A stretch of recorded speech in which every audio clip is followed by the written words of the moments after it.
안녕하십니까, 책돌입니다. 오늘 소개해드릴 책은 부의 해답입니다.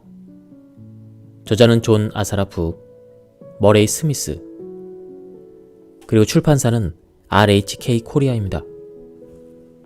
저자 소개를 간단하게 하겠습니다. 존 아사라프, 기업가, 작가, 강연자이자 동기부여 전문가이다.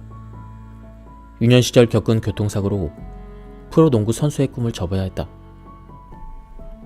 이후 최저 시급을 받으며 일했으나 성공을 향한 열망이 늘 그를 자극했다. 그는 부와 성공을 얻기 위해서 끊임없이 생각하고 행동했으며 결국 수백만 달러짜리 기업 5개를 일군 기업가이자 백만장자로 성장했다. 경제적 자유를 누리며 평온한 삶을 살던 어느 날, 우연히 발견한 낡은 사진 속 집이 과거 자신이 꿈꿨던 집이자 현재 거주하고 있는 집임을 알게 된다. 이 놀라운 일이 우연이 아님을 직감하고 그 원인을 파헤치기 시작한다. 잠재된 무의식을 지배한 것이 성공의 비밀임을 깨달은 그는 신경과학, 양자물리학, 철학 등 관련 분야 전문가들을 만나며 이 비밀을 법칙화했다. 이후에 이 마법 같은 경험을 살려 론다 번과 함께 핵심 저자로서 시크릿을 펴냈다. 그럼 바로 본문을 보도록 하겠습니다. 20세기 벽두, 깔끔하게 잘 정리된 객관적 기계적인 세계관이 무너지기 시작했다. 1890년대 말에 방사능이 발견되면서 과학자들은 원자핵 내부의 세상까지도 바라보기 시작했는데, 이들은 곧 아원자 차원에서는 물리적인 세계가 뉴턴이 정의한 방식대로 움직이지 않는다는 사실을 발견하고 충격을 받았다. 원자가 실제로 존재하는 게 아니라 일종의 환상이라고 밝혀진 것이다. 과학자들이 가까이 들여다볼수록 원자의 모습은 점점 더 실제하지 않는 존재로 바뀌었다. 19세기를 지나면서 과학자들은 우리가 살고 또 물리적으로 존재하는 우주는 원자라는 기본 입자로 구성되어 있다고 믿었다. 그런데 방사능의 존재로 원자도 더 작은 단위로 쪼개질 수 있다는 것이 밝혀졌다. 사실 원자 내부에는 완전히 새로운 현상의 세계가 존재한다. 이에 따라 원자에 대한 우리 인식의 기초가 허물어지면서 고전 물리학의 기초도 함께 허물어졌다. 이렇게 세상이 작동하는 방식에 대한 인간의 인식은 급격한 변화의 물살을 탔다. 아인슈타인의 사상이 변혁적일 수밖에 없는 이유 중 하나는 에너지와 물질은 서로 연관되어 있을 뿐만 아니라 서로의 형태로 변형될 수 있다는 점을 처음으로 밝혀냈기 때문이다. 물질의 세계와 에너지의 세계를 물 셀 틈 하나 없이 나누고 있었다고 믿었던 벽에 갈라진 틈이 있다는 사실을 밝혀낸 것이다. 과학자들이 현실에 존재하는 실체의 본성을 좀 더 작은 규모에서 연구하면 할수록 이상한 일들이 일어나기 시작했다. 실체 속으로 깊이 들어가면 들어갈수록 과학자들이 규명하고자 하는 대상은 점점 더 분해되어 사라지는 것이었다. 물질의 가장 최소 단위를 찾는 과학자들의 탐색 결과 분명히 존재하기는 하지만 포착하기 매우 어려운 에너지의 묶음을 찾아냈다. 이것이 바로 양자이다.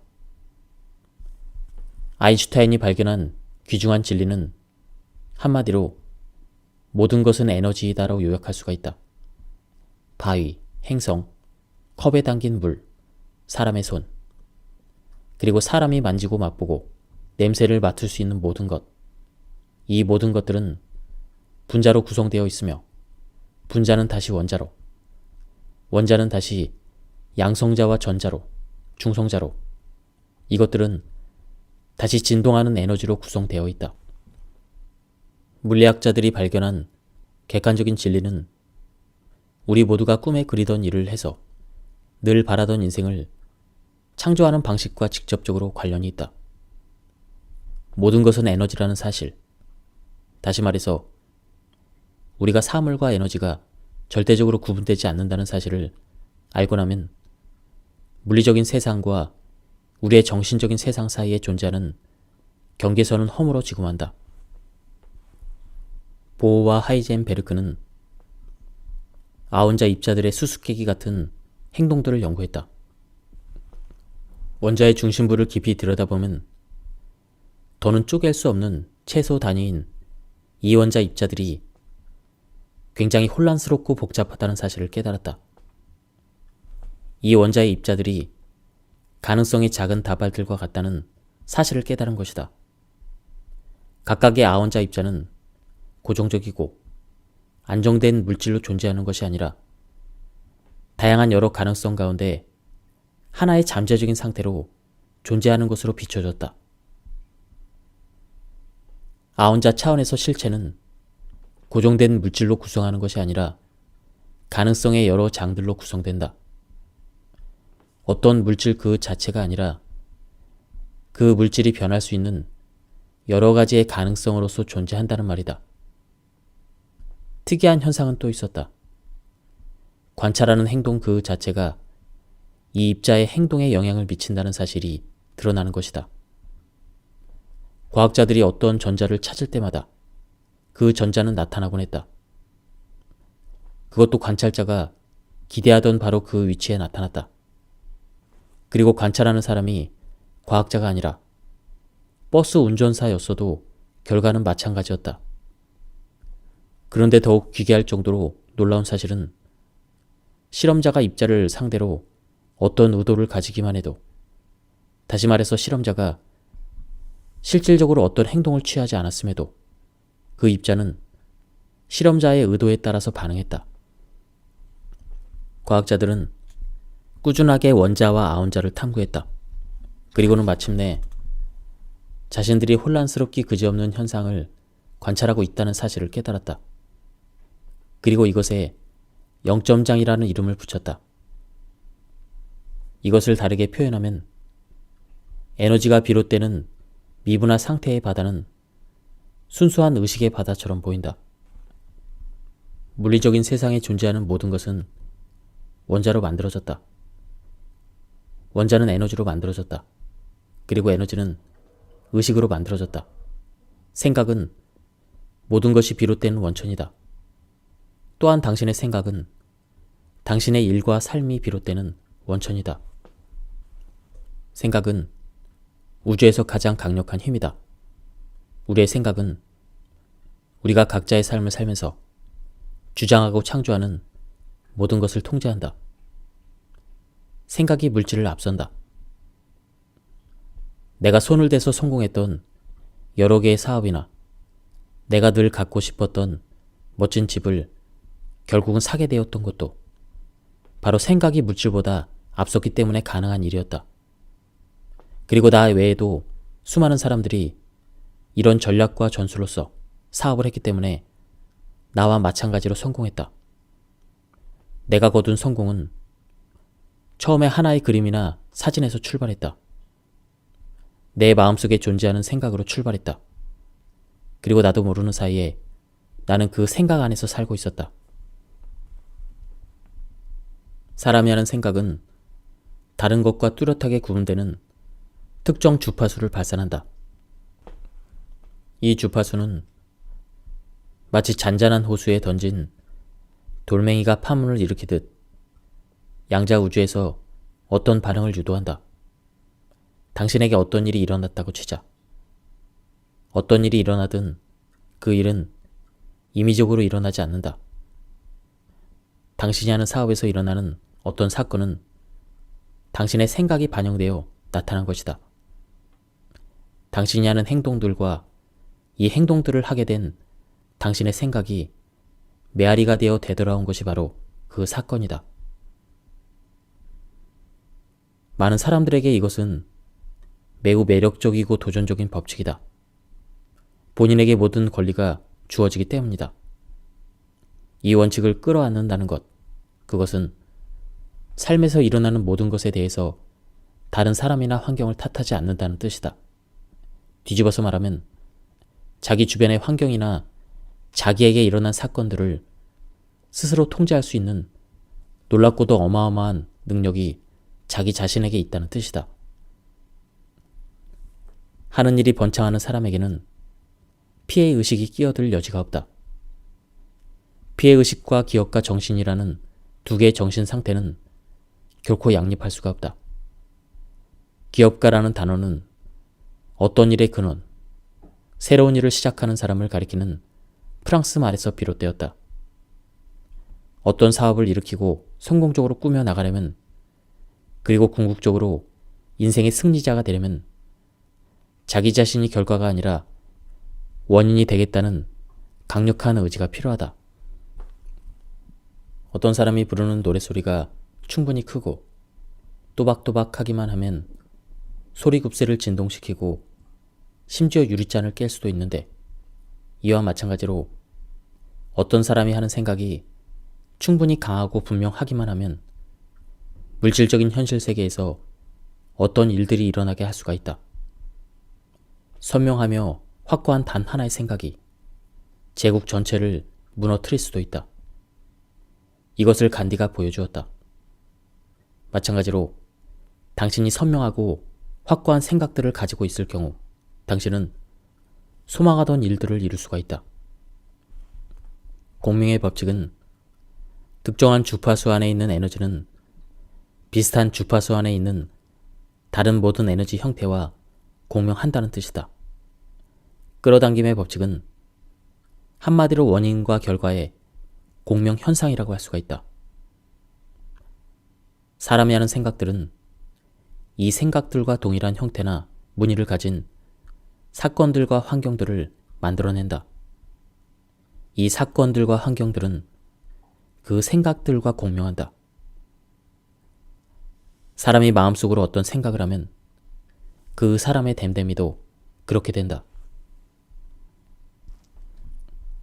도토리 하나를 손바닥 위에 올려놓고 자세히 살펴보자. 이 순간 도토리를 만들었던 상수리 나무는 어디에 있을까? 도토리 안에 있을까? 만일 도토리를 깨서 딱딱한 껍질을 벗기면 그 안에서 상수리 나무를 찾을 수 있을까? 아니다. 당신이 그 안에서 발견할 수 있는 것은 상수리 나무의 가능성, 즉 상수리 나무의 생각을 품고 있는 씨앗일 뿐이다. 하지만 이 씨앗을 비옥한 땅에 심으면 공명의 원리에 따라 주변 환경 속에서 상수리 나무의 생각에 공명하는 그 요소들은 이 씨앗에 이끌 것이다. 이 씨앗은 눈에 보이지 않는 비물질적인 존재인 그 생각을 온전한 하나의 나무로 전환시키는데 그때 필요한 온갖 영양소와 수분, 그리고 햇빛을 끌어당길 것이다. 그렇다면 당신이 처음 이 도토리를 땅에 심었을 때 상수리 나무는 어디에 있었을까? 그것은 도토리 안에 있지 않았다. 그것은 도토리가 놓인 환경 안에 존재하는 상수리 나무가 될 가능성의 수많은 단편들 속에 흩어져 있었다. 성공하는 사업도 바로 이것과 동일한 방식으로 창조된다. 당신이 어떤 사업을 구상할 때 실제의 물질적인 사업은 그 안에 들어있지 않다. 하지만 지금부터 몇 해가 지나고 그러고 나면 당신은 사업을 통해 수십 명 혹은 수백 명의 직원을 거느리고 수백 명 혹은 수천 명의 고객을 거느리게 될 것이다. 소망하는 사업이나 일을 성공적으로 일으키려면 아무도 보지 못하는 부분, 즉 빙산에 보이지 않는 부분에서 시작할 필요가 있다. 하고자 하는 일의 씨앗은 미래에 대한 비전이다. 이것은 여태까지 모든 성공한 사람들이 거쳤던, 그리고 앞으로도 성공하려면 반드시 거쳐야 되는 정지 작업이다. 미래에 대한 비전은 우선 생각의 힘과 정확성에서부터 출발한다. 당신이 능숙하게 해야 될 것은 원하는 것의 씨앗을 매우 정확하게 만들어내는 것이다. 모호한 씨앗은 결코 싹을 틔우지 못한다. 뿌리를 내리지도 못한다. 씨앗 하나가 커다란 나무로 성장할 수 있으려면 우선 실현 가능성이 있어야 한다. 꿈에 그리던 사업이나 이를 실질적으로 일으키고 성공하는 데 핵심적인 사항은 어떻게가 아니다. 그 일에 대한 생각, 즉 씨앗의 선명함과 강력함이다. 어떻게는 언제나 비전을 마련하고 어떤 결정을 한 뒤에 고려할 사항이다. 잉태의 법칙은 끌어당김의 법칙을 보완한다. 잉태의 법칙을 한마디로 말하면 모든 씨앗에는 잉태기가 필요하다는 것이다. 특정한 씨앗이 계획의 형태에서 물질적인 형태로 온전하게 전환하려면 숙성 기간이 필요하다는 말이다. 이것은 자연에 존재하는 모든 것에 적용되는 진리이다. 사람의 삶도 자연의 일부인 만큼 당연히 잉태의 법칙이 적용된다. 당신이 논리 정연하게 설정한 여러 목표들은 그 자체 하나로 씨앗이다. 그리고 이 목표 하나하나는 잉태기, 즉 당신이 처음 이것을 심은 시점에서 이것이 온전하게 물질적인 형태로 나타나는 지점에 이르는 기간을 필요로 한다. 당신이 원하는 자리를 잡을 수 있게 세상이 당신을 올바른 환경 속에 위치시키는데 얼마나 많은 시간이 걸릴까? 우리는 정답을 알지 못한다. 하지만 분명하게 아는 것이 있다. 어느 정도의 시간은 꼭 걸린다는 사실이다. 분명하게 아는 게 또 하나 있다. 만일 씨앗을 뿌린 뒤에 계속해서 이 씨앗을 괭이로 파서 들춰낸다면 이 씨앗은 제대로 자라지 못한다는 사실이다. 마당에 있는 꽃밭을 가꿀 때도 마찬가지다. 꽃씨를 심은 뒤에 싹을 틔우는지 확인하고 싶은 마음에 꽃씨를 자꾸 파헤쳐서 확인한다. 그러다 보면 결국 원하던 꽃을 보지 못하게 된다. 인생도 마찬가지다. 억지로 어떤 생각을 강제하면 이 생각은 결코 물질적인 형태로 발전할 수 없다. 자연 법칙 가운데 하나는 어떤 힘이든 반발한다는 것이다. 만일 어떤 과정에 힘을 가하면 그 과정은 반발한다. 그러니 생각의 씨앗을 심은 뒤에는 싹이 뿌리를 내리고 생장에 필요한 여러 자원들을 스스로 찾을 수 있도록 시간을 주어야 한다. 초조함을 버리고 끈기를 가져야 한다. 자신의 생각이 옳다는 신념을, 자기 주변의 우주가 모든 것을 잘 해낼 것이라는 믿음을 가져야 한다. 양자진공의 영점장은 전지전능하다는 사실을 명심해야 한다. 일단 원하는 것을 명확하게 파악하라. 이것이 스스로 일을 시작할 수 있도록, 그리고 한동안 내버려 둘 수 있을 정도로 충분히 끈기를 갖추어라. 그렇게 하면 우주는 당신이 원하는 모든 것을 기꺼이 내줄 것이다. 이 과정에 또 하나 요소가 있다. 식물이 성장하려면 단지 씨앗을 심고 기다리는 것만으로는 부족하다. 씨앗이 흙 속에서 자기가 해야 될 일을 하는 동안 당신은 당신이 해야 될 일을 해야 한다. 시크릿을 본 수백만 명의 사람들은 최소한 끌어당김의 법칙에는 익숙해졌다고 볼 수가 있다. 하지만 너무나도 많은 사람들이 놓치고 파악하지 못하는 사실이 있다. 행동의 법칙을 따르지 않을 경우 끌어당김의 법칙은 효과적으로 작동하지 않는다는 점이다. 만일 감자를 얻을 수 있게 해달라고 기도하려면 우선 괭이부터 챙겨라. 꽃씨를 꽃밭에 심은 뒤에는 물을 주고 잡초를 뽑아야 한다. 씨앗이 저 혼자 해야 될 일을 도와줄 수는 없다. 당신의 힘으로 직접 씨앗이 나무가 되게 하고 꽃이 되게 할 수는 없다. 하지만 씨앗이 그렇게 성장하는 데 필요한 여러 가지 자원들을 얻을 수 있도록 환경을 조성하는 일은 당신이 해야 될 일이다. 늘 꿈꾸던 일을 실현하려면 물리 법칙과 같은 그런 수준의 정확성을 갖춰야 한다. 하고자 하는 그 일에 대한 생각과 비전이 세부적인 모든 면에서 선명하고 명확해야 한다는 말이다.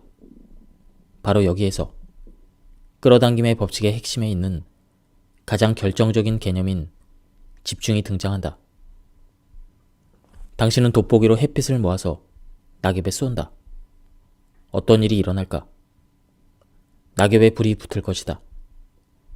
이것이 바로 초점이 발휘하는 힘이다. 목표를 설정하는 것은 의식적인 차원에서 이루어진다.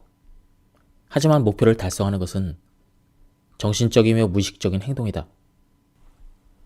목적을 달성하려면, 즉 소망하는 일이 실제 현실에서 이루어지게 하려면 우선 의식적인 뇌와 무의식적인 뇌 둘 다 능숙하게 다룰 줄 알아야 한다.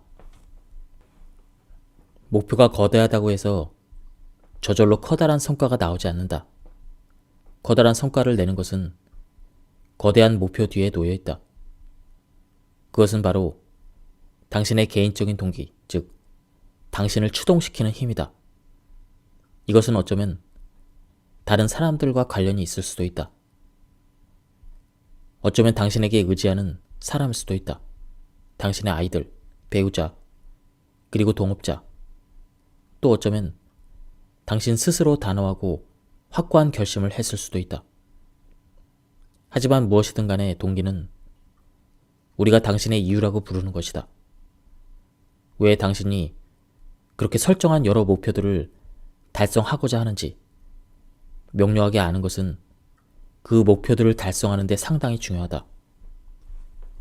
당신이 소망하는 일을 성공시키는 일련의 과정에서 첫 번째 단계는 올바른 씨앗을 만드는 것이다. 강한 씨앗이라고 되는 것이 아니다. 완벽한 씨앗이 있어야 한다. 다른 말로 하면 마지막 결과까지 최대한 선명하게, 그리고 가능한 감정적인 의미까지도 모두 이 씨앗 속에서 파악할 수 있어야 한다. 마지막으로 목표에 대한 세 번째 결정적인 요소가 있다. 구체적인 수치로 제시된 그 목표가 가지고 있는 의미이다. 또는 그 자체로는 아무런 가치가 없다는 사실을 명심하기 바란다. 즉, 목표상의 수치들은 그 자체로는 아무런 의미가 없다는 말이다.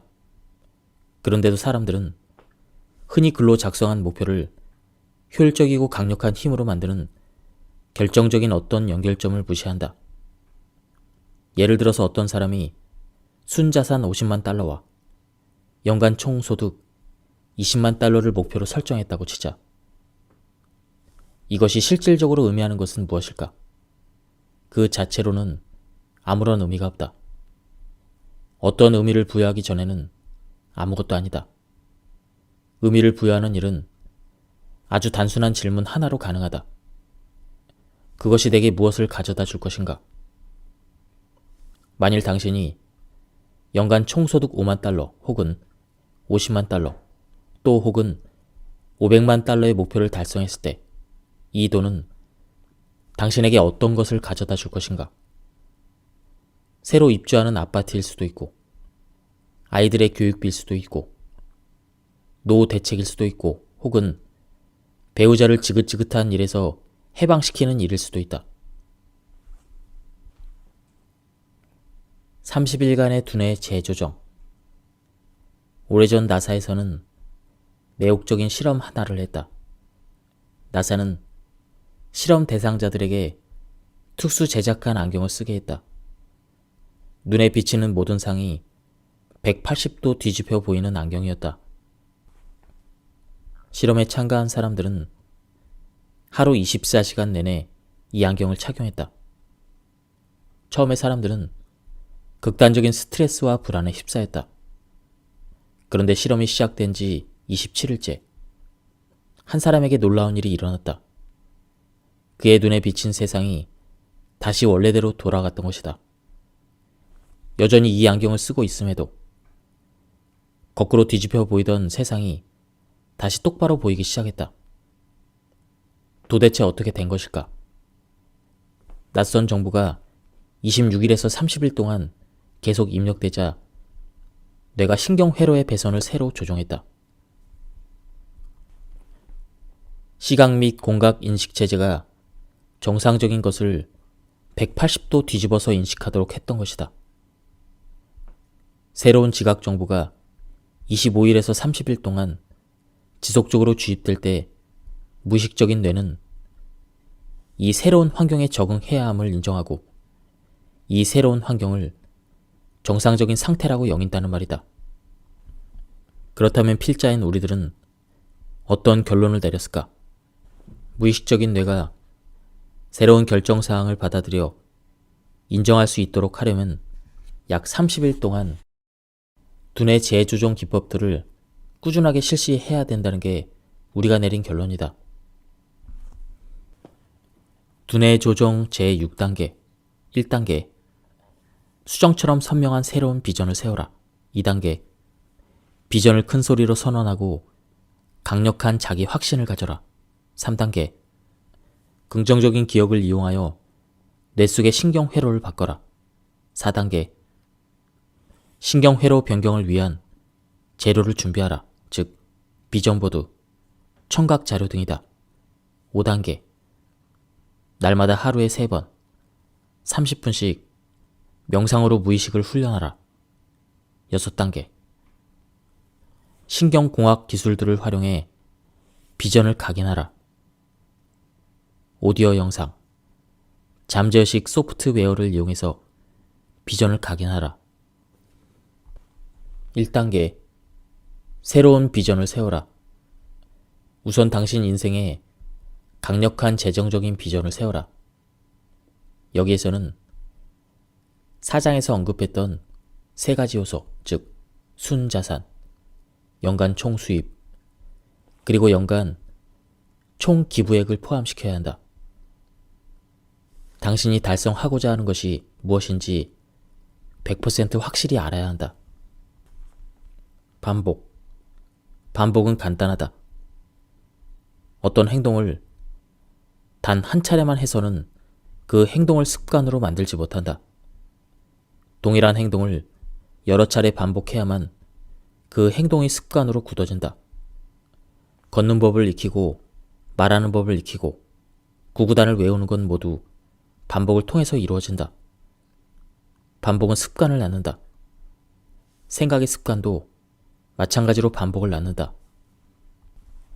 당신의 선언이 조금이나마 결실을 맺을 수 있는 유일한 길은 그것을 생각의 습관으로 굳히게 하는 것이다. 수십 번, 아니 수백 번 반복하는 것이다.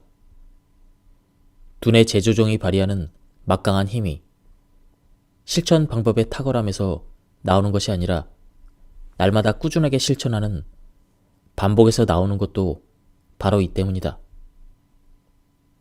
충격. 반복은 커다란 어떤 감정이 동반되지 않는다 하더라도 습관을 낳는다. 하지만 정서적인 충격이라는 요소가 없을 때 습관의 뿌리는 깊이 내려가지 못해서 습관의 지속력은 허약할 수밖에 없다. 감정과 기억 사이에는 강력한 상호작용이 일어나기 때문이다. 충격 플러스 반복은 새로운 현실. 자, 당신의 목표가 올림픽에 참가해서 금메달을 따는 것이라고 쳐보자. 당신은 우선 금메달을 땄을 때를 상상 속에서 생생히 떠올려야 한다. 관중들이 열렬하게 환호할 때의 감정, 피가 용솟음치는 그런 감정, 올림픽의 귀빈이 당신 목에 금메달을 걸어줄 때 그 짜릿한 감정, 그리고 시상대 위에 서서히 울려 퍼지는 애국가를 들을 때 그 감정을 느껴야 한다. 느낄 수 있는가?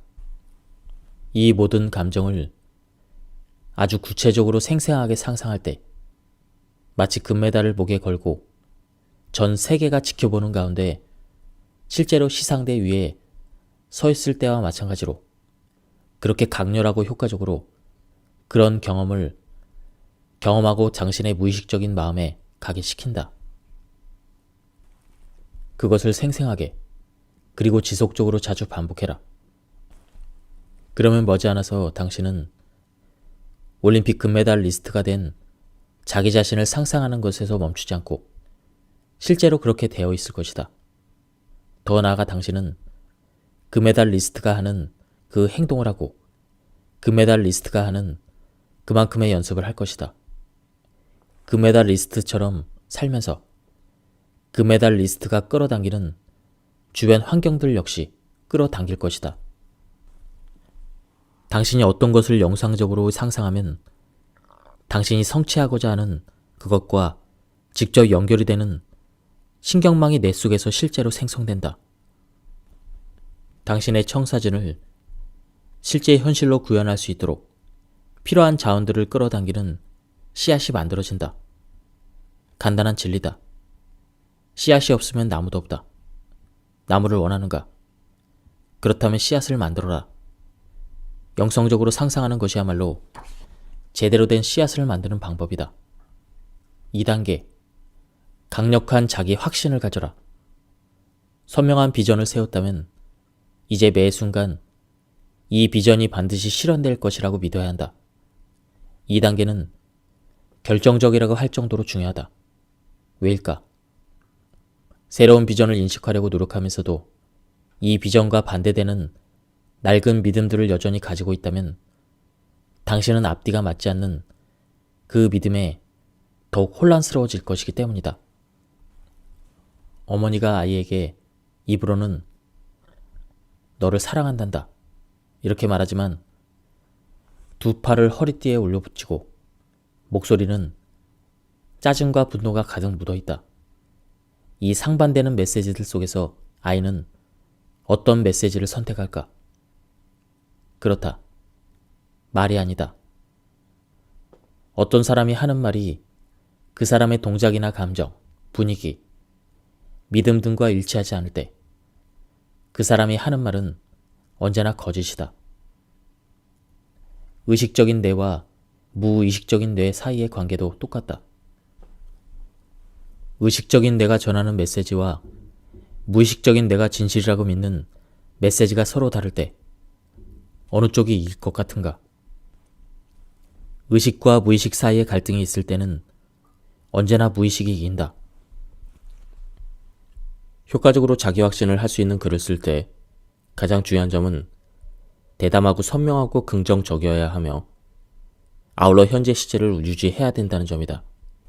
예를 들어 나는 서로가 만족하는 평생 가는 인간관계를 맺고 싶다라는 진술과 나는 슬프고 외롭게 사는 삶은 정말 원하지 않는다. 이 진술이 같은 내용을 말하는 두 가지 방식으로 볼 수도 있다. 하지만 절대로 같지 않다. 두 진술은 무의식적인 뇌에 정반대의 메시지를 전하고 있다. 무의식적인 뇌는 원한다와 원하지 않다의 차이를 알지 못한다. 다만 서로가 만족하는 평생 가는 인간관계와 슬프고 외롭게 사는 삶, 이것밖에 듣지 못한다. 당신이 원하는 여러 믿음들을 대변하는 긍정적인 글들을 다음과 같이 적어보자. 나는 열정과 목적을 가지고 하루하루 살아간다. 나는 내가 하는 모든 것에 성공한다. 나는 나의 능력을 존경하며 늘 내가 가진 잠재력을 충족시킨다. 나는 나에게 필요한 돈을 늘 넉넉하게 가지고 있다. 3단계. 긍정적인 기억으로 뇌 속의 신경 회로를 바꿔라. 신경 연결은 늘 우리에게서 일어나는 현상이다. 어떤 특정한 냄새를 맡고, 예를 들면 봄에 처음 잔디를 깎을 때 냄새, 가을에 낙엽을 태울 때 냄새, 서랍에서 꺼낸 양모 스웨터의 냄새, 오랫동안 먹어보지 않았던 음식이 오븐 속에서 조리되면서 나는 냄새를 맡고 아득하게 먼 과거의 기억이 갑자기 생생하게 떠오른 적이 많을 것이다. 우선 당신의 기억 창고에서 여태껏 살아오면서 특별히 강력한 힘을 느꼈던 긍정적인 사건 혹은 짜릿한 전율이나 승리감을 느꼈던 순간을 검색해라.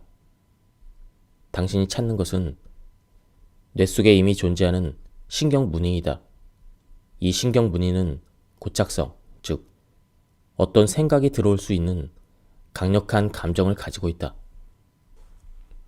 그 다음에는 나의 대답이라는 노트에 이 사건을 설명하는 내용의 글을 한두 문장으로 적어라.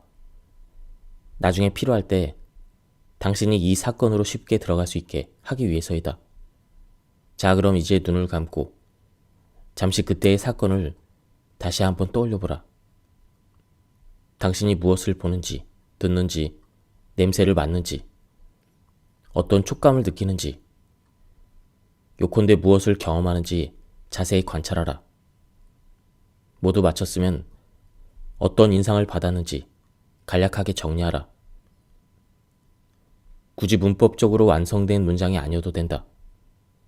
이 경험이 촉발하는 감정들을 환기시킬 수 있는 단어들을 나열해도 좋다. 그럼 이제 당신의 자기 확신 내용을 선택하라. 가능하면 짧으면서도 당신이 새로운 믿음으로 각인하고자 강력하게 원하는 진술을 선택하라. 나는 뛰어나고 정통한 사업가다. 이 진술을 선택했다. 성장하는 동안 나에게 절대적으로 부족했던 믿음이며 지금까지도 내가 사업을 성공적으로 이끄는데 결정적으로 필요한 내용이기 때문이다. 이제 다시 눈을 감고 그 강력했던 기억들을 떠올려라. 당시의 모든 감각적인 느낌들을 떠올려라. 그리고 이 느낌들이 당신에게 충만할 때 당신이 선택한 진술을 반복해서 말하라.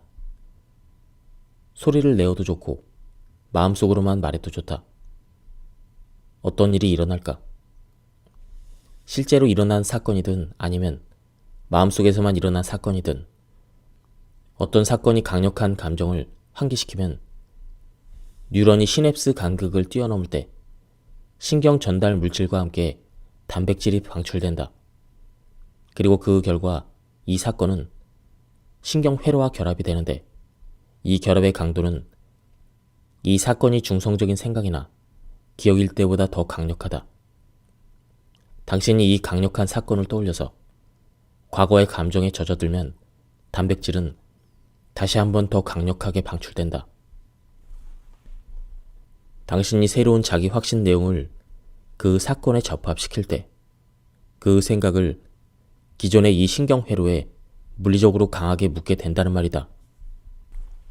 4단계 신경회로 변경을 위한 재료를 준비하라. 신경회로 변경을 위한 재료는 당신의 비전과 자기 확신을 물리적인 표현으로 만든 것이다. 당신은 이 비전과 자기 확신 내용을 모든 감각을 통해서 무의식적인 뇌에 전달할 수가 있다. 예를 들어 이런 것들이다. 글로 쓴 진술, 단지 타이핑만 할 수 있고 판자에 붙일 수도 있다. 녹음 기록, 목소리만 녹음할 수도 있고 배경음악을 깔 수도 있다. 잠재의식 매체, 그림이나 사진, 그리고 비전보드. 선택한 생각들을 잠재의식으로 보내는 좀 더 강력한 방법으로 잠재의식 매체를 동원할 수가 있다. 예를 들어서 당신이 자기 확신 내용을 읽는 것을 녹음한 내용을 의식적인 뇌로는 파악하지 못하는 작은 음량의 오디오 파일을 만들 수도 있다. 이것의 장점은 녹음 내용이 당신 뇌의 의식적인 여가 장치를 무사 통과해서 곧바로 무의식의 영역으로 들어갈 수 있다는 점이다. 잠재의식 매체로는 음성 녹음 및 영상 녹음과 관련된 소프트웨어뿐만 아니라 잠재의식과 관련된 소프트웨어를 동원할 수도 있다. 그래서 평소에 일상적인 활동을 하면서도 자기가 정리한 시각화 내용이 자기의 무의식 속으로 흘러들어갈 수 있게 한다. 이것의 최대 장점은 이 매체는 의식적인 집중력을 흐트러뜨리지 않기 때문에 이 매체를 활용하는 사람의 의식적인 작업을 방해하지 않으면서도 하루 종일 유효한 영향력을 행사할 수 있다는 점이다. 또한 비전보드는 무의식적인 뇌에 열망을 각인시키는데 특히 강력한 도구이다. 뇌 속의 처리 용량 가운데 4분의 1은 시각적인 정보를 처리하는데 할당되기 때문이다. 예, 지금까지 이 책에 대한 리뷰를 모두 마쳤습니다. 이 책은 끌어당김의 법칙에 대한 책 중에서 굉장히 잘 나온 책이었습니다. 그리고 특히 중간하고 뒷부분에 나온 실천적인 부분이 굉장히 마음에 들었습니다. 그리고 제가 발췌에 요약해서 설명을 드렸기 때문에 많은 부분이 맥락이 끊겼습니다. 한번 책을 구해서 읽어보실 것을 추천드립니다. 여기서 리뷰를 마치도록 하겠습니다. 감사합니다. 안녕하십니까, 책돌이입니다. 오늘 소개해드릴 책은 부의 해답입니다. 저자는 존 아사라프, 머레이 스미스, 그리고 출판사는 RHK 코리아입니다. 저자 소개를 간단하게 하겠습니다. 존 아사라프, 기업가, 작가, 강연자이자 동기부여 전문가이다. 유년 시절 겪은 교통사고로 프로농구 선수의 꿈을 접어야 했다. 이후 최저 시급을 받으며 일했으나 성공을 향한 열망이 늘 그를 자극했다. 그는 부와 성공을 얻기 위해서 끊임없이 생각하고 행동했으며 결국 수백만 달러짜리 기업 5개를 일군 기업가이자 백만장자로 성장했다. 경제적 자유를 누리며 평온한 삶을 살던 어느 날, 우연히 발견한 낡은 사진 속 집이 과거 자신이 꿈꾸었던 집이자 현재 거주하고 있는 집임을 알게 된다. 이 놀라운 일이 우연이 아님을 직감하고 그 원인을 파헤치기 시작한다. 잠재된 무의식을 지배한 것이 성공의 비밀임을 깨달은 그는 신경과학, 양자물리학, 철학 등 관련 분야 전문가들을 만나며 이 비밀을 법칙화했다. 이후에 이 마법 같은 경험을 살려 론다 범과 함께 핵심 저자로서 시크릿을 펴냈다. 그럼 바로 본문을 보도록 하겠습니다. 20세기 벽두, 깔끔하게 잘 정리된 객관적 기계적인 세계관이 무너지기 시작했다. 1890년대 말에 방사능이 발견되면서 과학자들은 원자핵 내부의 세상까지도 바라보기 시작했는데, 이들은 곧 아원자 차원에서는 물리적인 세계가 뉴턴이 정의한 방식대로 움직이지 않는다는 사실을 발견하고 충격을 받았다. 원자가 실제로 존재하는 게 아니라 일종의 환상이라고 밝혀진 것이다. 과학자들이 가까이 들여다볼수록 원자의 모습은 점점 더 실제하지 않는 존재로 바뀌었다. 19세기를 지나면서 과학자들은 우리가 살고 또 물리적으로 존재하는 우주는 원자라는 기본 입자로 구성되어 있다고 믿었다. 그런데 방사능의 존재로 원자도 더 작은 단위로 쪼개질 수 있다는 것이 밝혀졌다. 사실 원자 내부에는 완전히 새로운 현상의 세계가 존재한다. 이에 따라 원자에 대한 우리 인식의 기초가 허물어지면서 고전 물리학의 기초도 함께 허물어졌다. 이렇게 세상이 작동하는 방식에 대한 인간의 인식은 급격한 변화의 물살을 탔다. 아인슈타인의 사상이 변혁적일 수밖에 없는 이유 중 하나는 에너지와 물질은 서로 연관되어 있을 뿐만 아니라 서로의 형태로 변형될 수 있다는 점을 처음으로 밝혀냈기 때문이다. 물질의 세계와 에너지의 세계를 물 셀 틈 하나 없이 나누고 있었다고 믿었던 벽에 갈라진 틈이 있다는 사실을 밝혀낸 것이다. 과학자들이 현실에 존재하는 실체의 본성을 좀 더 작은 규모에서 연구하면 할수록 이상한 일들이 일어나기 시작했다. 실체 속으로 깊이 들어가면 들어갈수록 과학자들이 규명하고자 하는 대상은 점점 더 분해되어 사라지는 것이었다. 물질의 가장 최소 단위를 찾는 과학자들의 탐색 결과 분명히 존재하기는 하지만 포착하기 매우 어려운 에너지의 묶음을 찾아냈다. 이것이 바로 양자이다. 아인슈타인이 발견한 귀중한 진리는 한마디로 모든 것은 에너지이다라고 요약할 수가 있다. 바위, 행성, 컵에 담긴 물, 사람의 손, 그리고 사람이 만지고 맛보고 냄새를 맡을 수 있는 모든 것, 이 모든 것들은 분자로 구성되어 있으며 분자는 다시 원자로, 원자는 다시 양성자와 전자로, 중성자로, 이것들은 다시 진동하는 에너지로 구성되어 있다. 물리학자들이 발견한 객관적인 진리는 우리 모두가 꿈에 그리던 일을 해서 늘 바라던 인생을 창조하는 방식과 직접적으로 관련이 있다. 모든 것은 에너지라는 사실, 다시 말해서 우리가 사물과 에너지가 절대적으로 구분되지 않는다는 사실을 알고 나면 물리적인 세상과 우리의 정신적인 세상 사이에 존재하는 경계선은 허물어지고 만다. 보어와 하이젠베르크는 아혼자 입자들의 수수께끼 같은 행동들을 연구했다.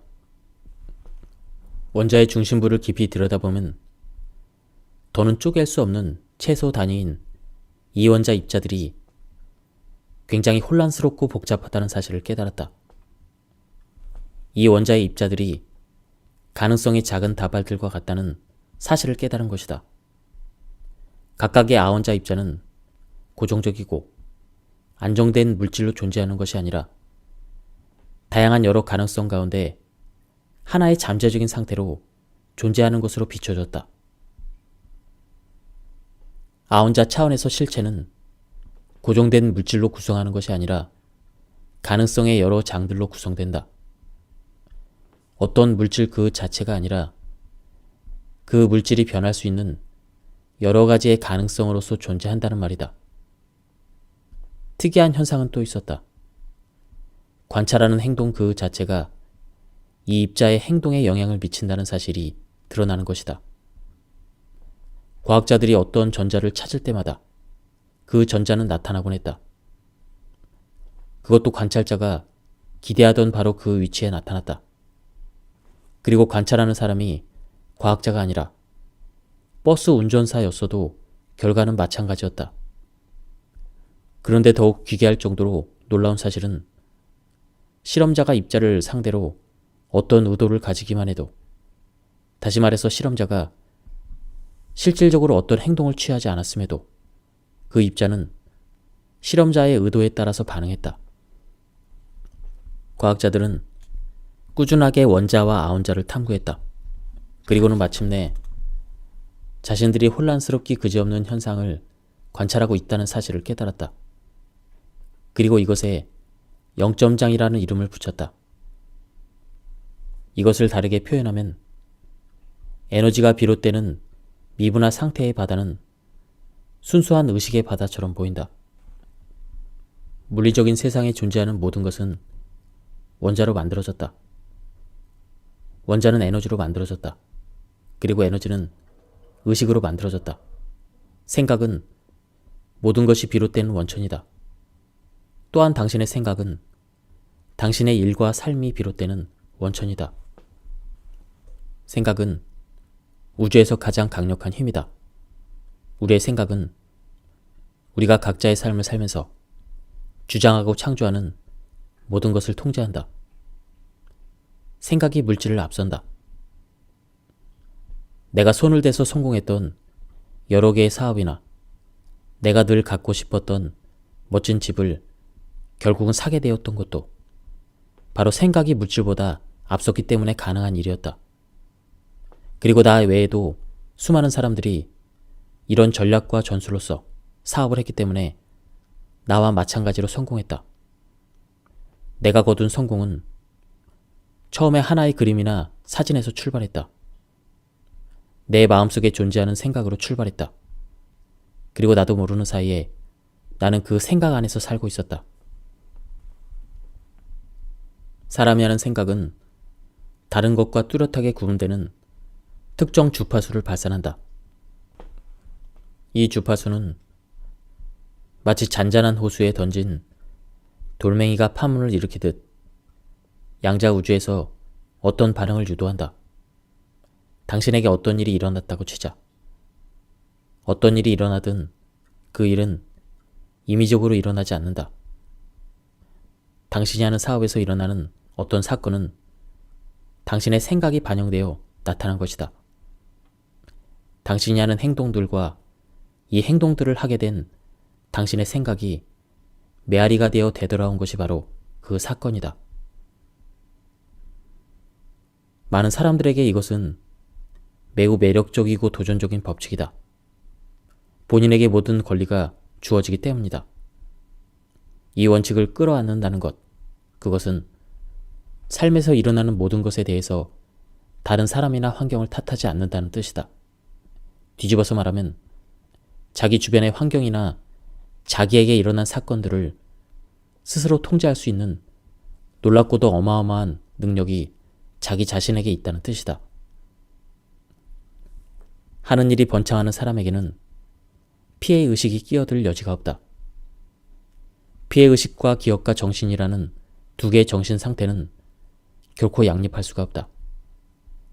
기업가라는 단어는 어떤 일의 근원, 새로운 일을 시작하는 사람을 가리키는 프랑스 말에서 비롯되었다. 어떤 사업을 일으키고 성공적으로 꾸며 나가려면, 그리고 궁극적으로 인생의 승리자가 되려면 자기 자신이 결과가 아니라 원인이 되겠다는 강력한 의지가 필요하다. 어떤 사람이 부르는 노랫소리가 충분히 크고 또박또박 하기만 하면 소리굽새를 진동시키고 심지어 유리잔을 깰 수도 있는데, 이와 마찬가지로 어떤 사람이 하는 생각이 충분히 강하고 분명하기만 하면 물질적인 현실 세계에서 어떤 일들이 일어나게 할 수가 있다. 선명하며 확고한 단 하나의 생각이 제국 전체를 무너뜨릴 수도 있다. 이것을 간디가 보여주었다. 마찬가지로 당신이 선명하고 확고한 생각들을 가지고 있을 경우 당신은 소망하던 일들을 이룰 수가 있다. 공명의 법칙은 특정한 주파수 안에 있는 에너지는 비슷한 주파수 안에 있는 다른 모든 에너지 형태와 공명한다는 뜻이다. 끌어당김의 법칙은 한마디로 원인과 결과의 공명 현상이라고 할 수가 있다. 사람이 하는 생각들은 이 생각들과 동일한 형태나 무늬를 가진 사건들과 환경들을 만들어낸다. 이 사건들과 환경들은 그 생각들과 공명한다. 사람이 마음속으로 어떤 생각을 하면 그 사람의 됨됨이도 그렇게 된다. 도토리 하나를 손바닥 위에 올려놓고 자세히 살펴보자. 이 순간 도토리를 만들었던 상수리 나무는 어디에 있을까? 도토리 안에 있을까? 만일 도토리를 깨서 딱딱한 껍질을 벗기면 그 안에서 상수리 나무를 찾을 수 있을까? 아니다. 당신이 그 안에서 발견할 수 있는 것은 상수리 나무의 가능성, 즉 상수리 나무의 생각을 품고 있는 씨앗일 뿐이다. 하지만 이 씨앗을 비옥한 땅에 심으면 공명의 원리에 따라 주변 환경 속에서 상수리 나무의 생각에 공명하는 그 요소들은 이 씨앗에 이끌 것이다. 이 씨앗은 눈에 보이지 않는 비물질적인 존재인 그 생각을 온전한 하나의 나무로 전환시키는데 그때 필요한 온갖 영양소와 수분, 그리고 햇빛을 끌어당길 것이다.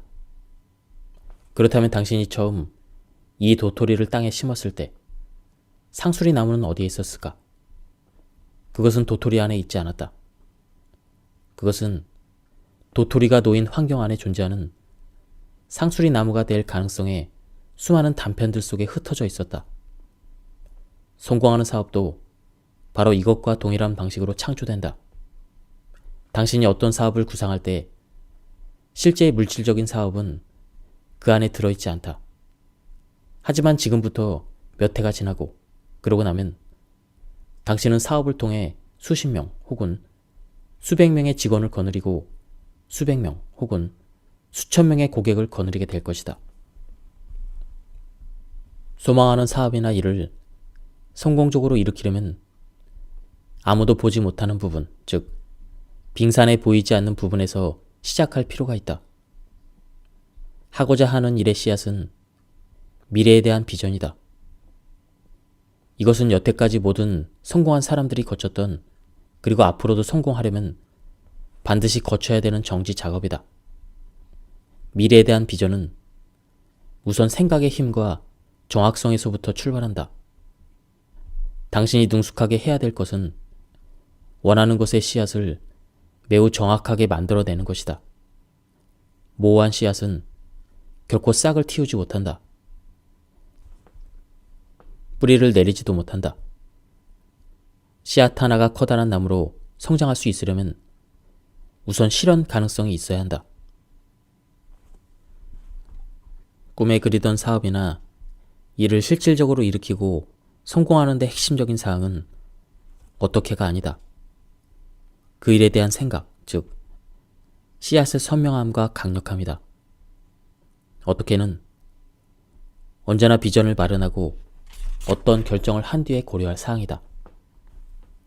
잉태의 법칙은 끌어당김의 법칙을 보완한다. 잉태의 법칙을 한마디로 말하면 모든 씨앗에는 잉태기가 필요하다는 것이다. 특정한 씨앗이 계획의 형태에서 물질적인 형태로 온전하게 전환하려면 숙성 기간이 필요하다는 말이다. 이것은 자연에 존재하는 모든 것에 적용되는 진리이다. 사람의 삶도 자연의 일부인 만큼 당연히 잉태의 법칙이 적용된다. 당신이 논리 정연하게 설정한 여러 목표들은 그 자체 하나로 씨앗이다. 그리고 이 목표 하나하나는 잉태기, 즉 당신이 처음 이것을 심은 시점에서 이것이 온전하게 물질적인 형태로 나타나는 지점에 이르는 기간을 필요로 한다. 당신이 원하는 자리를 잡을 수 있게 세상이 당신을 올바른 환경 속에 위치시키는데 얼마나 많은 시간이 걸릴까? 우리는 정답을 알지 못한다. 하지만 분명하게 아는 것이 있다. 어느 정도의 시간은 꼭 걸린다는 사실이다. 분명하게 아는 게 또 하나 있다. 만일 씨앗을 뿌린 뒤에 계속해서 이 씨앗을 괭이로 파서 들춰낸다면 이 씨앗은 제대로 자라지 못한다는 사실이다. 마당에 있는 꽃밭을 가꿀 때도 마찬가지다. 꽃씨를 심은 뒤에 싹을 틔우는지 확인하고 싶은 마음에 꽃씨를 자꾸 파헤쳐서 확인한다. 그러다 보면 결국 원하던 꽃을 보지 못하게 된다. 인생도 마찬가지다. 억지로 어떤 생각을 강제하면 이 생각은 결코 물질적인 형태로 발전할 수 없다. 자연 법칙 가운데 하나는 어떤 힘이든 반발한다는 것이다. 만일 어떤 과정에 힘을 가하면 그 과정은 반발한다. 그러니 생각의 씨앗을 심은 뒤에는 싹이 뿌리를 내리고 생장에 필요한 여러 자원들을 스스로 찾을 수 있도록 시간을 주어야 한다. 초조함을 버리고 끈기를 가져야 한다.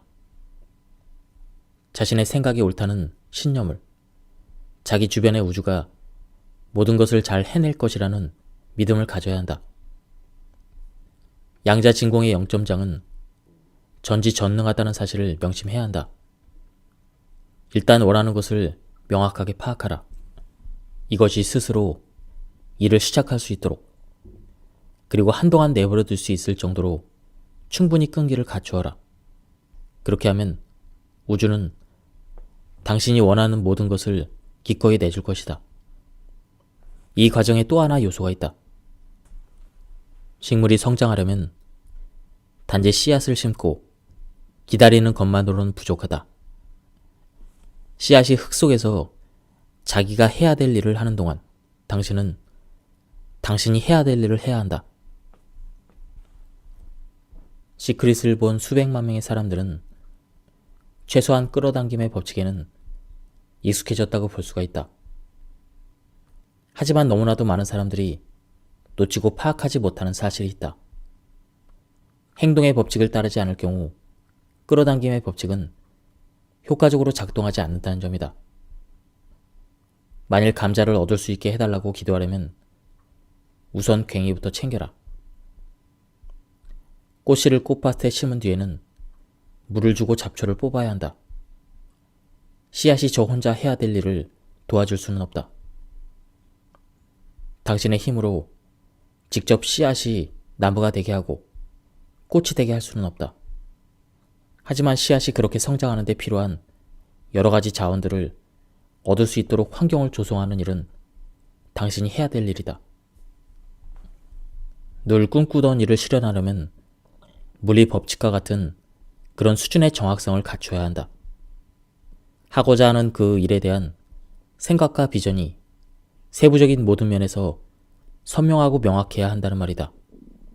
바로 여기에서 끌어당김의 법칙의 핵심에 있는 가장 결정적인 개념인 집중이 등장한다. 당신은 돋보기로 햇빛을 모아서 낙엽에 쏜다. 어떤 일이 일어날까? 낙엽에 불이 붙을 것이다. 이것이 바로 초점이 발휘하는 힘이다. 목표를 설정하는 것은 의식적인 차원에서 이루어진다. 하지만 목표를 달성하는 것은 정신적이며 무의식적인 행동이다. 목적을 달성하려면, 즉 소모하는 일이 실제 현실에서 이루어지게 하려면 우선 의식적인 뇌와 무의식적인 뇌 둘 다 능숙하게 다룰 줄 알아야 한다. 목표가 거대하다고 해서 저절로 커다란 성과가 나오지 않는다. 커다란 성과를 내는 것은 거대한 목표 뒤에 놓여 있다. 그것은 바로 당신의 개인적인 동기, 즉 당신을 추동시키는 힘이다. 이것은 어쩌면 다른 사람들과 관련이 있을 수도 있다. 어쩌면 당신에게 의지하는 사람일 수도 있다. 당신의 아이들, 배우자, 그리고 동업자. 또 어쩌면 당신 스스로 단호하고 확고한 결심을 했을 수도 있다. 하지만 무엇이든 간에 동기는 우리가 당신의 이유라고 부르는 것이다. 왜 당신이 그렇게 설정한 여러 목표들을 달성하고자 하는지 명료하게 아는 것은 그 목표들을 달성하는 데 상당히 중요하다. 당신이 소망하는 일을 성공시키는 일련의 과정에서 첫 번째 단계는 올바른 씨앗을 만드는 것이다. 강한 씨앗이라고 되는 것이 아니다. 완벽한 씨앗이 있어야 한다. 다른 말로 하면 마지막 결과까지 최대한 선명하게, 그리고 가능한 감정적인 의미까지도 모두 이 씨앗 속에서 파악할 수 있어야 한다. 마지막으로 목표에 대한 세 번째 결정적인 요소가 있다. 구체적인 수치로 제시된 그 목표가 가지고 있는 의미이다. 또는 그 자체로는 아무런 가치가 없다는 사실을 명심하기 바란다. 즉, 목표상의 수치들은 그 자체로는 아무런 의미가 없다는 말이다. 그런데도 사람들은 흔히 글로 작성한 목표를 효율적이고 강력한 힘으로 만드는 결정적인 어떤 연결점을 무시한다. 예를 들어서 어떤 사람이 순자산 50만 달러와 연간 총소득 20만 달러를 목표로 설정했다고 치자. 이것이 실질적으로 의미하는 것은 무엇일까? 그 자체로는 아무런 의미가 없다. 어떤 의미를 부여하기 전에는 아무것도 아니다. 의미를 부여하는 일은 아주 단순한 질문 하나로 가능하다. 그것이 내게 무엇을 가져다 줄 것인가? 만일 당신이 연간 총소득 5만 달러 혹은 50만 달러 또 혹은 500만 달러의 목표를 달성했을 때 이 돈은 당신에게 어떤 것을 가져다 줄 것인가? 새로 입주하는 아파트일 수도 있고, 아이들의 교육비일 수도 있고, 노후 대책일 수도 있고, 혹은 배우자를 지긋지긋한 일에서 해방시키는 일일 수도 있다. 30일간의 두뇌 재조정. 오래전 나사에서는 매혹적인 실험 하나를 했다. 나사는 실험 대상자들에게 특수 제작한 안경을 쓰게 했다. 눈에 비치는 모든 상이 180도 뒤집혀 보이는 안경이었다. 실험에 참가한 사람들은 하루 24시간 내내 이 안경을 착용했다. 처음에 사람들은 극단적인 스트레스와 불안에 휩싸였다. 그런데 실험이 시작된 지 27일째, 한 사람에게 놀라운 일이 일어났다. 그의 눈에 비친 세상이 다시 원래대로 돌아갔던 것이다. 여전히 이 안경을 쓰고 있음에도 거꾸로 뒤집혀 보이던 세상이 다시 똑바로 보이기 시작했다. 도대체 어떻게 된 것일까? 낯선 정보가 26일에서 30일 동안 계속 입력되자 뇌가 신경회로의 배선을 새로 조정했다. 시각 및 공각 인식 체제가 정상적인 것을 180도 뒤집어서 인식하도록 했던 것이다. 새로운 지각 정보가 25일에서 30일 동안 지속적으로 주입될 때 무의식적인 뇌는 이 새로운 환경에 적응해야 함을 인정하고 이 새로운 환경을 정상적인 상태라고 여긴다는 말이다. 그렇다면 필자인 우리들은 어떤 결론을 내렸을까? 무의식적인 뇌가 새로운 결정사항을 받아들여 인정할 수 있도록 하려면 약 30일 동안 두뇌 재조정 기법들을 꾸준하게 실시해야 된다는 게 우리가 내린 결론이다. 두뇌 조정 제6단계 1단계 수정처럼 선명한 새로운 비전을 세워라. 2단계 비전을 큰 소리로 선언하고 강력한 자기 확신을 가져라. 3단계 긍정적인 기억을 이용하여 뇌 속의 신경회로를 바꿔라. 4단계 신경회로 변경을 위한 재료를 준비하라. 즉 비전보드, 청각 자료 등이다. 5단계 날마다 하루에 3번 30분씩 명상으로 무의식을 훈련하라. 6단계 신경공학 기술들을 활용해 비전을 각인하라. 오디오 영상, 잠재의식 소프트웨어를 이용해서 비전을 각인하라. 1단계 새로운 비전을 세워라. 우선 당신 인생에 강력한 재정적인 비전을 세워라. 여기에서는 4장에서 언급했던 3가지 요소, 즉 순자산, 연간 총 수입, 그리고 연간 총 기부액을 포함시켜야 한다. 당신이 달성하고자 하는 것이 무엇인지 100% 확실히 알아야 한다. 반복. 반복은 간단하다. 어떤 행동을 단 한 차례만 해서는 그 행동을 습관으로 만들지 못한다. 동일한 행동을 여러 차례 반복해야만 그 행동이 습관으로 굳어진다. 걷는 법을 익히고 말하는 법을 익히고 구구단을 외우는 건 모두 반복을 통해서 이루어진다. 반복은 습관을 낳는다. 생각의 습관도 마찬가지로 반복을 낳는다. 당신의 선언이 조금이나마 결실을 맺을 수 있는 유일한 길은 그것을 생각의 습관으로 굳히게 하는 것이다. 수십 번, 아니 수백 번 반복하는 것이다. 두뇌 재조정이 발휘하는 막강한 힘이 실천 방법의 탁월함에서 나오는 것이 아니라 날마다 꾸준하게 실천하는 반복에서 나오는 것도 바로 이 때문이다. 충격. 반복은 커다란 어떤 감정이 동반되지 않는다 하더라도 습관을 낳는다. 하지만 정서적인 충격이라는 요소가 없을 때 습관의 뿌리는 깊이 내려가지 못해서 습관의 지속력은 허약할 수밖에 없다. 감정과 기억 사이에는 강력한 상호작용이 일어나기 때문이다. 충격 플러스 반복은 새로운 현실. 자, 당신의 목표가 올림픽에 참가해서 금메달을 따는 것이라고 쳐보자. 당신은 우선 금메달을 땄을 때를 상상 속에서 생생히 떠올려야 한다. 관중들이 열렬하게 환호할 때의 감정, 피가 용수숨치는 그런 감정, 올림픽의 귀빈이 당신 목에 금메달을 걸어줄 때 그 짜릿한 감정, 그리고 시상대 위에 서서히 울려 퍼지는 애국가를 들을 때 그 감정을 느껴야 한다. 느낄 수 있는가? 이 모든 감정을 아주 구체적으로 생생하게 상상할 때 마치 금메달을 목에 걸고 전 세계가 지켜보는 가운데 실제로 시상대 위에 서 있을 때와 마찬가지로 그렇게 강렬하고 효과적으로 그런 경험을 경험하고 당신의 무의식적인 마음에 가게 시킨다. 그것을 생생하게 그리고 지속적으로 자주 반복해라.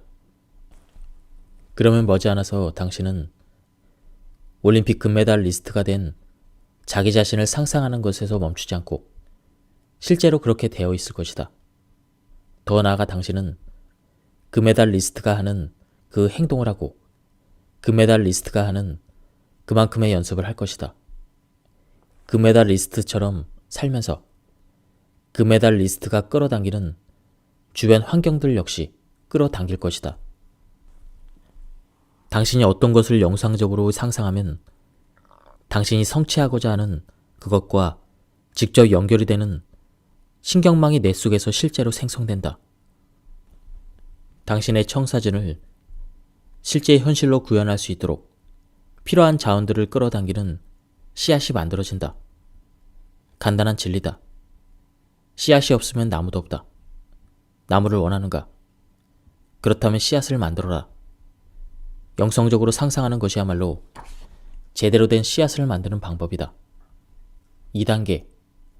강력한 자기 확신을 가져라. 선명한 비전을 세웠다면 이제 매 순간 이 비전이 반드시 실현될 것이라고 믿어야 한다. 2단계는 결정적이라고 할 정도로 중요하다. 왜일까? 새로운 비전을 인식하려고 노력하면서도 이 비전과 반대되는 낡은 믿음들을 여전히 가지고 있다면 당신은 앞뒤가 맞지 않는 그 믿음에 더욱 혼란스러워질 것이기 때문이다. 어머니가 아이에게 입으로는 너를 사랑한단다 이렇게 말하지만 두 팔을 허리띠에 올려붙이고 목소리는 짜증과 분노가 가득 묻어있다. 이 상반되는 메시지들 속에서 아이는 어떤 메시지를 선택할까? 그렇다. 말이 아니다. 어떤 사람이 하는 말이 그 사람의 동작이나 감정, 분위기, 믿음 등과 일치하지 않을 때 그 사람이 하는 말은 언제나 거짓이다. 의식적인 뇌와 무의식적인 뇌 사이의 관계도 똑같다. 의식적인 뇌가 전하는 메시지와 무의식적인 뇌가 진실이라고 믿는 메시지가 서로 다를 때 어느 쪽이 이길 것 같은가? 의식과 무의식 사이의 갈등이 있을 때는 언제나 무의식이 이긴다. 효과적으로 자기 확신을 할 수 있는 글을 쓸 때 가장 중요한 점은 대담하고 선명하고 긍정적이어야 하며 아울러 현재 시제를 유지해야 된다는 점이다. 예를 들어 나는 서로가 만족하는 평생 가는 인간관계를 맺고 싶다라는 진술과 나는 슬프고 외롭게 사는 삶은 정말 원하지 않는다. 이 진술이 같은 내용을 말하는 두 가지 방식으로 볼 수도 있다. 하지만 절대로 같지 않다. 두 진술은 무의식적인 뇌에 정반대의 메시지를 전하고 있다. 무의식적인 뇌는 원한다와 원하지 않다의 차이를 알지 못한다. 다만 서로가 만족하는 평생 가는 인간관계와 슬프고 외롭게 사는 삶, 이것밖에 듣지 못한다. 당신이 원하는 여러 믿음들을 대변하는 긍정적인 글들을 다음과 같이 적어보자. 나는 열정과 목적을 가지고 하루하루 살아간다. 나는 내가 하는 모든 것에 성공한다. 나는 나의 능력을 존경하며 늘 내가 가진 잠재력을 충족시킨다. 나는 나에게 필요한 돈을 늘 넉넉하게 가지고 있다. 3단계. 긍정적인 기억으로 뇌 속의 신경 회로를 바꿔라. 신경 연결은 늘 우리에게서 일어나는 현상이다. 어떤 특정한 냄새를 맡고, 예를 들면 봄에 처음 잔디를 깎을 때 냄새, 가을에 낙엽을 태울 때 냄새, 서랍에서 꺼낸 양모 스웨터의 냄새, 오랫동안 먹어보지 않았던 음식이 오븐 속에서 조리되면서 나는 냄새를 맡고 아득하게 먼 과거의 기억이 갑자기 생생하게 떠오른 적이 많을 것이다. 우선 당신의 기억 창고에서 여태껏 살아오면서 특별히 강력한 힘을 느꼈던 긍정적인 사건 혹은 짜릿한 전율이나 승리감을 느꼈던 순간을 검색해라. 당신이 찾는 것은 뇌 속에 이미 존재하는 신경 문의이다. 이 신경 문의는 고착성, 즉 어떤 생각이 들어올 수 있는 강력한 감정을 가지고 있다. 그 다음에는 나의 대답이라는 노트에 이 사건을 설명하는 내용의 글을 한두 문장으로 적어라. 나중에 필요할 때 당신이 이 사건으로 쉽게 들어갈 수 있게 하기 위해서이다. 자, 그럼 이제 눈을 감고 잠시 그때의 사건을 다시 한번 떠올려보라. 당신이 무엇을 보는지, 듣는지, 냄새를 맡는지, 어떤 촉감을 느끼는지, 요컨대 무엇을 경험하는지 자세히 관찰하라. 모두 마쳤으면 어떤 인상을 받았는지 간략하게 정리하라. 굳이 문법적으로 완성된 문장이 아니어도 된다. 이 경험이 촉발하는 감정들을 환기시킬 수 있는 단어들을 나열해도 좋다. 그럼 이제 당신의 자기 확신 내용을 선택하라. 가능하면 짧으면서도 당신이 새로운 믿음으로 각인하고자 강력하게 원하는 진술을 선택하라. 나는 뛰어나고 정통한 사업가다. 이 진술을 선택했다. 성장하는 동안 나에게 절대적으로 부족했던 믿음이며 지금까지도 내가 사업을 성공적으로 이끄는데 결정적으로 필요한 내용이기 때문이다. 이제 다시 눈을 감고 그 강력했던 기억들을 떠올려라. 당시의 모든 감각적인 느낌들을 떠올려라. 그리고 이 느낌들이 당신에게 충만할 때 당신이 선택한 진술을 반복해서 말하라. 소리를 내어도 좋고 마음속으로만 말해도 좋다. 어떤 일이 일어날까? 실제로 일어난 사건이든 아니면 마음속에서만 일어난 사건이든 어떤 사건이 강력한 감정을 환기시키면 뉴런이 시냅스 간극을 뛰어넘을 때 신경 전달 물질과 함께 단백질이 방출된다. 그리고 그 결과 이 사건은 신경 회로와 결합이 되는데 이 결합의 강도는 이 사건이 중성적인 생각이나 기억일 때보다 더 강력하다. 당신이 이 강력한 사건을 떠올려서 과거의 감정에 젖어들면 단백질은 다시 한번 더 강력하게 방출된다. 당신이 새로운 자기 확신 내용을 그 사건에 접합시킬 때 그 생각을 기존의 이 신경회로에 물리적으로 강하게 묻게 된다는 말이다. 4단계 신경회로 변경을 위한 재료를 준비하라. 신경회로 변경을 위한 재료는 당신의 비전과 자기 확신을 물리적인 표현으로 만든 것이다. 당신은 이 비전과 자기 확신 내용을 모든 감각을 통해서 무의식적인 뇌에 전달할 수가 있다. 예를 들어 이런 것들이다. 글로 쓴 진술, 단지 타이핑만 할 수 있고 판자에 붙일 수도 있다. 녹음 기록, 목소리만 녹음할 수도 있고 배경음악을 깔 수도 있다. 잠재의식 매체, 그림이나 사진, 그리고 비전보드.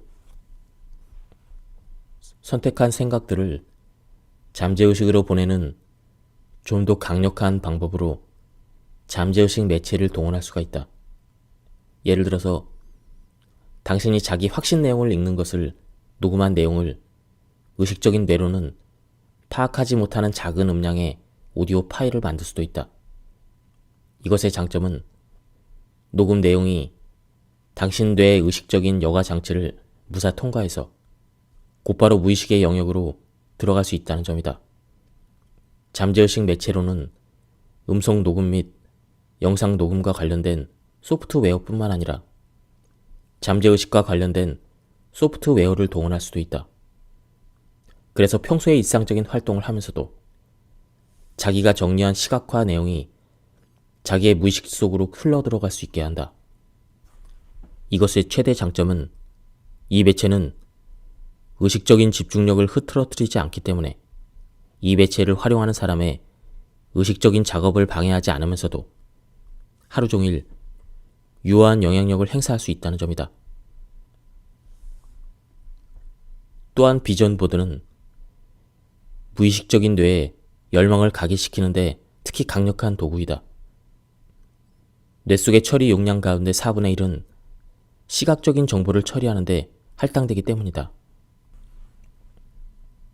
예, 지금까지 이 책에 대한 리뷰를 모두 마쳤습니다.